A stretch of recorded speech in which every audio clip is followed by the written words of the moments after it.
ഈ അടുത്ത കാലത്തുണ്ടാകുക വേദനിപ്പിക്കുന്നതായിട്ടുള്ള ചില മരണങ്ങൾ, ഒന്ന് ആശുപത്രിക്കുള്ളിൽ മരിച്ചത്, ഇന്നലെ ഒരു കുട്ടി മരിച്ചത്, ഇതൊക്കെ നമ്മളെ വേദനിപ്പിക്കുകയാണ്. കാരണം ഒരു സിസ്റ്റത്തിൻ്റെ പരാജയമായിട്ട് തന്നെ ഇതിനെ കാണണം. പക്ഷേ ഈ സംഭവങ്ങളൊക്കെ ഉണ്ടാകുമ്പോഴും ഈ മന്ത്രിമാരുടെ ഒരു അസഹിഷ്ണുത, അവരുടെ ധാർഷ്ട്യം, അത് കേരളീയ പൊതുസമൂഹത്തിന് വലിയ ബുദ്ധിമുട്ടുണ്ടാക്കുന്നുണ്ട്. ഇപ്പോൾ ഉദാഹരണം പറഞ്ഞാൽ, ഇപ്പോൾ മന്ത്രി ചിഞ്ചുറാണി ഈ ഒരു സംഭവം നടന്നതിന് ശേഷം പാർട്ടി പരിപാടിയിൽ സൂംബ ഡാൻസ് കളിക്കുന്നു.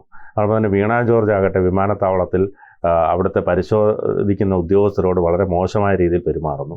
മന്ത്രി ആർ ബിന്ദു പത്രക്കാരുടെ അടുത്ത് ചൂടാകുന്നു. എന്താണ് ഈ അസഹിഷ്ണുത? ഇതിനെ സമ്മതിക്കാൻ ഇവർക്ക് എന്താണ് ഒരു മടി?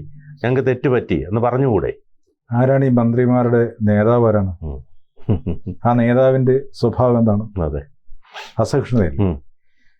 അദ്ദേഹം പത്രക്കാരോട് കടക്കു പുറത്തുനിന്ന് പറഞ്ഞു, പല സ്ഥലത്തും മൈക്കുകാരനോട് ദേഷ്യപ്പെടുന്നു. ഇങ്ങനെയൊക്കെ നമ്മൾ കണ്ടിട്ടുണ്ട്. ഉമ്മൻചാണ്ടി സാർ മരിക്കുന്നതിന് മുമ്പ് പത്രക്കാർ അദ്ദേഹത്തോട് ചോദിച്ചു, അദ്ദേഹം MLA, അതെ, പത്രക്കാരോട് കടക്കു പുറത്തെന്ന് പറഞ്ഞ മുഖ്യമന്ത്രിയുടെ ആ സ്വഭാവത്തെക്കുറിച്ച് എന്താണ് അങ്ങേക്ക് പറയാനുള്ളത്? അങ്ങായിരുന്നെങ്കിൽ അങ്ങനെ പറയുമായിരുന്നു എന്ന് ചോദിച്ചു. അദ്ദേഹം ചിരിച്ചുകൊണ്ട് പറഞ്ഞു, അത് ഓരോരുത്തരുടെ സ്വഭാവമാണ്, ഞാനാണെങ്കിൽ ഒന്ന് പുറത്തേക്ക് നിൽക്കാവൂ എന്ന് ചോദിക്കും. അദ്ദേഹം കടക്കു പുറത്തെന്ന് പറഞ്ഞു, അത് അദ്ദേഹത്തിന്റെ സ്വഭാവമാണ്, എന്റെ സ്വഭാവം ഇങ്ങനെയാണെന്ന് പറഞ്ഞ് ചിരിച്ച് മറുപടി പറഞ്ഞ് ഞാൻ ഓർക്കും. ഇത് ജന്മം കൊണ്ട് കിട്ടേണ്ടതാണ്. വകതിരിവ്. ഇപ്പൊ ഈ അടുത്ത കാലത്ത് ജയകുമാർ ADGP അദ്ദേഹം ട്രാക്ടറിൽ യാത്ര ചെയ്തതിന്റെ കാര്യം പറഞ്ഞപ്പോൾ ഗോവിന്ദൻ പറഞ്ഞു, വകതിരിവ് എന്ന് പറയുന്നത് വിദ്യാഭ്യാസം കൊണ്ടുണ്ടാകുന്നതല്ല, അത് സാമാന്യ ബുദ്ധി ഉണ്ടാവേണ്ടതാണ് വകതിരിവ് എന്ന് പറഞ്ഞു. അതേ കാര്യമാണ് എനിക്ക് ഈ മന്ത്രിമാരോട് പറയാനുള്ളത്. ഞാൻ ഈ ദേഷ്യമില്ലാതെ ഞാൻ കണ്ടിട്ടുള്ളത് BN വാസവനെയൊക്കെ. അദ്ദേഹം വളരെ ആ പക്വതയും അതൊരു പാകതയും ഉണ്ടാവുന്ന ജീവിതാനുഭവങ്ങളിൽ നിന്നാണ്. ഇപ്പം മന്ത്രി ബിന്ദുവിന് എന്താണ് ജീവിതാനുഭവം എന്ന് ഞാൻ പറയുന്നില്ല. പക്ഷേ മാധ്യമങ്ങളോട് പെരുമാറുന്നതിന് ഒരു മര്യാദയുണ്ട്. അവരോട് ഞാൻ പറയില്ലേ, ദേഷ്യപ്പെടുക എന്നുള്ളതല്ല. നിങ്ങൾ ഇങ്ങനെയൊക്കെ ചോദ്യങ്ങൾ ചോദിച്ച് എന്നെ വശം കെടുത്തരുതേ, അതിനൊന്നും ഞാൻ മറുപടി പറയാൻ ഇപ്പോൾ ഉദ്ദേശിക്കുന്നില്ല എന്ന് പറയുന്നതും എനിക്കിപ്പോൾ നിങ്ങളോട് മറുപടി പറയേണ്ട കാര്യമില്ല, നിങ്ങളൊക്കെ വലിയ CID-കളല്ലേ എന്ന് ചോദിക്കുന്ന തമ്മിൽ വ്യത്യാസമുണ്ട്. അതാണ് ഞാൻ പറഞ്ഞത്, വകതിരിവ് എന്ന് പറയുന്നൊരു കാര്യം. വീണ ജോർജ് ദേഷ്യപ്പെടുന്നത്, ഈ ദേഷ്യപ്പെടുന്നതിൻ്റെ എപ്പോഴാണ് ദേഷ്യപ്പെടുന്നത്? ഒരു മനുഷ്യൻ ദേഷ്യപ്പെടുന്നത് എന്നിൽ തെറ്റുണ്ട് അത് മറയ്ക്കാൻ വേണ്ടിയാണ്.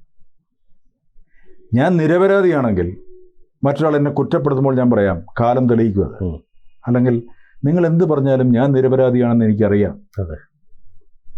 എന്ന് പറയുക. മാധ്യമങ്ങളുടെ എന്താണ് ജോലി? ഇപ്പം മന്ത്രിമാരിൽ അതിൻ്റെ ഉത്തരവാദിത്തപ്പെട്ടവരിൽ അതിൻ്റെ കാര്യങ്ങൾ കൃത്യമായി അറിയുക എന്നുള്ളതാണ്. അതാണ് മാധ്യമങ്ങൾ ചോദിക്കുന്നത്. അവരുടെ ജോലി അത് ജനങ്ങളെ അറിയിക്കുക എന്നുള്ളതാണ്. ആ മാധ്യമങ്ങളോട് എങ്ങനെ പെരുമാറണമെന്ന് പറയുന്നത് അതും വകതിരിവിൻ്റെ ഭാഗമാണ്. ഇപ്പോൾ ഇന്നലെ ഒരു കുട്ടി മരിച്ചു, ശാസ്താംകോട്ടയിൽ സ്കൂളിലെ കുട്ടി മരിക്കും. ആ സമയത്താണ് ചിഞ്ചുറാണി സൂംബ ഡാൻസ് ചെയ്യും. നമ്മൾ മനുഷ്യരെ കാണിക്കാൻ വേണ്ടിയെങ്കിലും എന്ന് ചിലപ്പോൾ പറയാറുണ്ട്. അങ്ങനെയെങ്കിലും അതിലൊന്ന് സഹതപിക്കുകയോ അല്ലെങ്കിൽ വേണ്ട നമുക്ക് ഈ ആഘോഷങ്ങൾ നിർത്താമെന്ന് പറയുകയോ, അല്ലെങ്കിൽ ആഘോഷം നടക്കട്ടെ, ഞാനിതിൽ പങ്കെടുക്കുന്നില്ല, എനിക്ക് കൊല്ലത്തേക്ക് മടങ്ങേണ്ടതുണ്ട് എന്ന് പറഞ്ഞിട്ട് പോവുക എന്നുള്ളതാണ് വകതിരിവ്. അത് ചെയ്യുന്നില്ല. അപ്പം വകതിരിവുള്ളവർ ഈ മന്ത്രിസഭയിൽ കുറവാണ് എന്ന് വേണം മനസ്സിലാക്കാൻ. പിന്നെ സിസ്റ്റം മുഴുവൻ തെറ്റിക്കിടക്കുന്നു. ഈ സിസ്റ്റം തെറ്റുന്നപ്പോഴാണ് ഒരു വീട്ടിൽ മക്കൾ അലമ്പായിത്തീരുന്നത്. പലപ്പോഴും മാതാപിതാക്കൾ ആ സിസ്റ്റം തെറ്റുമ്പോഴാണ് മക്കൾ പ്രശ്നമായി എന്ന് പറഞ്ഞതുപോലെ സിസ്റ്റം മൊത്തം അവതാളത്തിൽ കിടക്കുകയാണ്. ഇത് ഭരണപരിചയം, പ്രതിപക്ഷത്തിരിക്കുക എന്ന് പറയുന്നത് പോലെയല്ല ഭരിക്കുക എന്ന് പറയുന്നത്. ഞാൻ പറയുന്നത് ഭരിക്കുക എന്ന് പറയുന്ന വാക്ക് പോലും എടുത്ത് ഒഴിവാക്കണം. ഇതൊരു സേവനമാണ്. ആ സേവനം കൃത്യമായി ചെയ്യാൻ കഴിയുന്നവരല്ലെങ്കിൽ അവരൊരിക്കലും ആ കസേരയിലേക്ക് കയറരുത്, ആ പദവിയിലേക്ക് വരരുത്. ഞാൻ പറഞ്ഞില്ലേ, ദേഷ്യം അല്ലെങ്കിൽ സമചിത്തത വെടിയാതെ ഒരു കാര്യത്തെ എങ്ങനെ കൊണ്ടുപോകണമെന്ന് പ്രാക്ടീസ് ചെയ്യണം. ഇത് നമുക്ക് പ്രാക്ടീസ് ചെയ്തുണ്ടാക്കാൻ പറ്റുന്നതാണ്. അവൻ്റെ ബേസിക് സ്വഭാവം അതാണ്, ദേഷ്യമാണ്, അതൊരു കാര്യമില്ല. അങ്ങനെയുള്ളവർ വല്ലതും ഗുഹയിലും പോയി ധ്യാനത്തിലിരിക്കണം. അല്ലാതെ ജനങ്ങളെ ഭരിക്കാനാണെന്നോ അല്ലെങ്കിൽ ജനങ്ങളെ സേവിക്കാനാണെന്നോ നയിക്കാനാണെന്നോ പറഞ്ഞ് ആ കസേരയിലേക്ക് വരരുത്. തീർച്ചയായിട്ടും വരുമ്പോൾ മര്യാദ ഉണ്ടാവണം. എല്ലാ ജനങ്ങളെയും ഞാൻ ഒരേപോലെ കാണുന്നുണ്ട് എന്നൊരു തോന്നലുണ്ടാക്കണം ജനങ്ങൾക്ക്. ഞാൻ അണ്ടർലൈൻ ചെയ്യുന്നു, തോന്നലെങ്കിലും ഉണ്ടാക്കണം. അതല്ലെങ്കിൽ ഇവരൊക്കെ നിഷ്കാസിതരാവും. ഈ കസേരയൊന്നും എല്ലാ കാലത്തും ഉണ്ടാവില്ല. ജനങ്ങൾ ഇപ്പോൾ തന്നെ ക്ഷമ കെട്ടിരിക്കുന്നത് എന്തുകൊണ്ടാണ്? ഇവരുടെ മറുപടികളും ഇവർ മാധ്യമങ്ങളോട് പെരുമാറുന്നതും ചാനലുകളിൽ വന്ന് സംസാരിക്കുന്നതും എല്ലാം ജനങ്ങൾ കാണുന്നുണ്ട്. അവരുടെ ഉള്ളിൽ ഇപ്പോൾ തന്നെ ദേഷ്യം മുളപൊട്ടി തുടങ്ങിയിരിക്കുന്നു. ജനങ്ങൾക്ക് പിന്നെ പ്രതികരിക്കാനോ പ്രകടിപ്പിക്കാനോ വേദിയില്ല. ആകെ ഉള്ളത് ഇലക്ഷൻ വരുമ്പോൾ മാത്രമാണ്. ഈ ഇലക്ഷൻ വരുമ്പോൾ എന്ത് മാജിക്ക് കാണിച്ചാലും ഇതൊന്നും മനുഷ്യൻ മറക്കുന്നില്ല.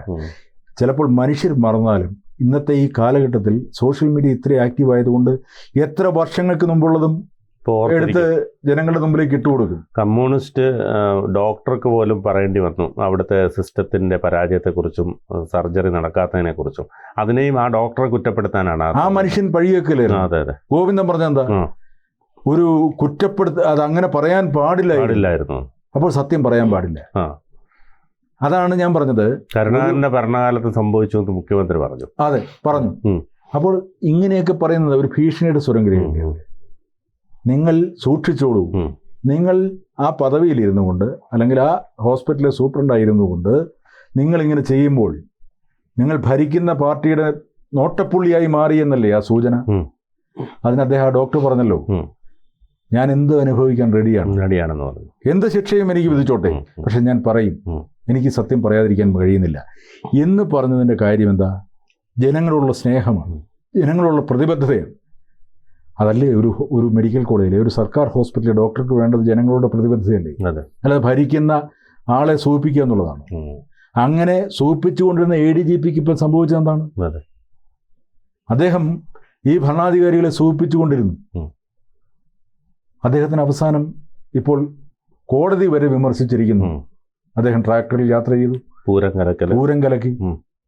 ഇത് മുഴുവൻ എപ്പോഴും ഭരണത്തിലിരിക്കുന്നവരെ സൂചിപ്പിക്കാൻ വേണ്ടി ഒരു ഉദ്യോഗസ്ഥർ ശ്രമിക്കുമ്പോൾ ഉണ്ടാകുന്ന തിരിച്ചടികളാണ്, കാലം കൊടുക്കുന്ന പ്രതിഫലമാണ്. എപ്പോഴും ഉദ്യോഗസ്ഥർ, ഞാൻ പറയുന്നത്, ഇപ്പോൾ ഒരു കുട്ടി ഇന്നലെ മരിച്ചു, ആ സ്കൂൾ അധികൃതർ തെറ്റുകാരാണെന്ന് പറയുന്നു. അവർ പറയുന്നു, ഹെഡ് മിസ്സസും അവിടുത്തെ പ്രിൻസിപ്പളും പറയുന്നു, ഞങ്ങൾ KSBയിൽ പലവട്ടം പരാതി കൊടുത്തതാണ്, അവർ ഇത് മാറ്റിയില്ല. അങ്ങനെ മാറ്റിയില്ലെങ്കിൽ ആ സ്കൂളിലെ വിദ്യാർത്ഥികളുമായി പോയി അധ്യാപകർ അവിടെ സമരമിരിക്കണമായിരുന്നു. ആ KSB ഓഫീസിന് മുമ്പിൽ മുഖ്യമന്ത്രിക്ക് കംപ്ലൈൻറ്റ് കൊടുക്കണമായിരുന്നു. അപ്പോൾ ഇങ്ങനെ ഒരു അപകടം സംഭവിക്കുമെന്ന് അവർ കരുതിയിരിക്കില്ല എന്നായിരിക്കും പറയുക. അങ്ങനെയല്ലല്ലോ. ഇത്ര മീറ്റർ ഉയരത്തിലൂടെയേ ലൈൻ കമ്പി പോകാവൂ. ഇലക്ട്രിക് പോസ്റ്റുകൾ അത്ര ഉയരത്തിൽ വേണം. ഇത് വളരെയധികം താഴ്ന്നു കിടക്കുന്നു. ചിഞ്ചുറാണി പറഞ്ഞത് ആ കുട്ടി കളിക്കാൻ പോകരുതായിരുന്നു എന്നൊക്കെയാണ് പറഞ്ഞത്. എന്ന് പറയുന്ന ചിഞ്ചുറാണി ഞാൻ നേരത്തെ പറഞ്ഞ വകതിരിവിന്റെ പ്രശ്നമാണ്. ആ കുട്ടി മരിക്കാൻ വേണ്ടി കയറിയതല്ലല്ലോ, ആത്മഹത്യ ചെയ്യാൻ കയറിയതല്ല. ആ കുട്ടി അവിടെ കയറിയത് ചെരുപ്പെടുക്കാനാണ്. സഹപാഠിയുടെ ചെരുപ്പ് നഷ്ടപ്പെട്ടു. അവൻ ആ സഹപാഠിയോടുള്ള സ്നേഹം കൊണ്ട് അല്ലെ അവൻ കയറി എടുക്കട്ടെ എന്ന് വിചാരിച്ചില്ല. അതാണ് കുട്ടികളുടെ നിഷ്കളങ്കത. അപ്പോൾ 1 മീറ്റർ പോലും ആ കുട്ടി നിൽക്കുന്ന ഹൈറ്റ് ഉണ്ടായിരുന്നില്ല ഈ ഇലക്ട്രിക് ലൈനിന്. നിങ്ങളൊന്ന് ആലോചിക്കണം, എത്ര അനാസ്ഥയാണ് അവിടെ സംഭവിച്ചിരിക്കുന്നത്. 13 വയസ്സായ ഒരു കുട്ടിയുടെ ഈ ലോകത്ത് ജീവിക്കാനുള്ള അവകാശത്തെ നിഷേധിച്ചത് ആ KSBയാണ്. അല്ലെങ്കിൽ അവിടുത്തെ അധ്യാപകരും അതിൽ ഒരേപോലെ കുറ്റവാളികളാണ്. ഇനിയെങ്കിലും ഇതൊരു പാഠമാക്കിയെടുത്ത് ഇവിടുത്തെ സിസ്റ്റം നേരെയാക്കാൻ ശ്രമിക്കുക. ഇപ്പോൾ ഇനിയിപ്പോൾ 8 മാസമേ ഉള്ളൂ ഭരണകാലാവധി. 8 മാസം കൊണ്ട് കഴിയുന്നത് ചെയ്യുക. ഇനി അടുത്ത ഭരണത്തിലേറുന്നവർ ഈ സിസ്റ്റം റെഡിയാക്കി എടുക്കാൻ ശ്രമിക്കുക. സിസ്റ്റം റെഡിയായാലേ ഇവിടെ ജനങ്ങൾക്ക് നീതി കിട്ടൂ, ജനങ്ങൾക്ക് സമാധാനം ഉണ്ടാവും. കൂടുതൽ വാർത്തകളും വിശേഷങ്ങളും നിങ്ങളിലേക്ക് എത്താൻ ABC മലയാളം സബ്സ്ക്രൈബ് ചെയ്യുക, ബെൽ ബട്ടണും അമർത്തുക.